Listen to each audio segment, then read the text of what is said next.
ሄሎ ኤቭሪዋን ዌልካም ባክ ቱ ማይ ቻናልስ። እንዴት ናችሁ? እንኳን ደህና መጣችሁ ዳግመኛ። ባለፈው በክፍል አንድ ለርን እንግሊሽ ኦን ኤዋይቲ ቻናል እንግሊዘኛን ለማንበብና ለማጻፍ ሊያገለግሉን የሚችሉ አንዳንድ ነገሮችን አይተን ነበረ። ዛሬም በክፍል ሁለት ተመልሻለሁ። አጥርተን መሄድ ያለብን ነገሮች ስላሉ ነው እዚህ ላይ ዛሬም ድጋሜ ላተኮር የፈለኩት። እንግዲህ እዚህ ጋር እንደምታዩት በአልፋቤት የተቀመጡ የእንግሊዘኛ ፊደላት አሉ ኦር ሌተሮች አሉ። ከኤ እስከ ዜድ የተቀመጡ 26ቱም የእንግሊዘኛ ሌተሮች እዚህ ጋር ተቀምጠዋል። እነዚህን እያንዳንዱን እየጠራን እናያለን።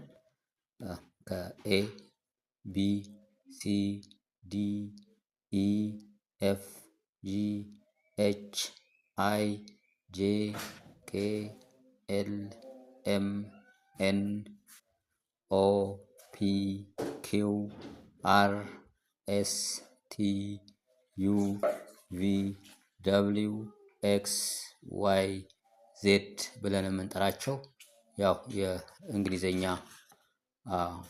ፊደላት ናቸው። እነዚህም በሚገባ ልጆቻችን ቆጥረው ያውቁ ይገባል።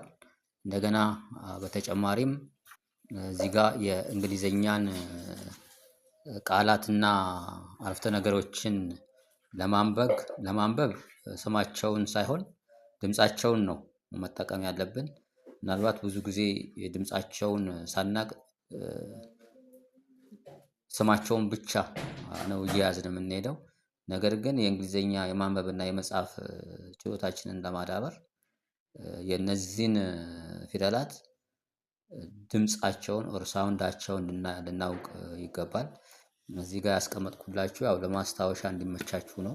እንግሊዘኛ ቃላትን እና አረፍተ ነገሮችን ለማንበብ ስማቸውን ሳይሆን ድምጻቸውን ነው መጠቀም ያለብን።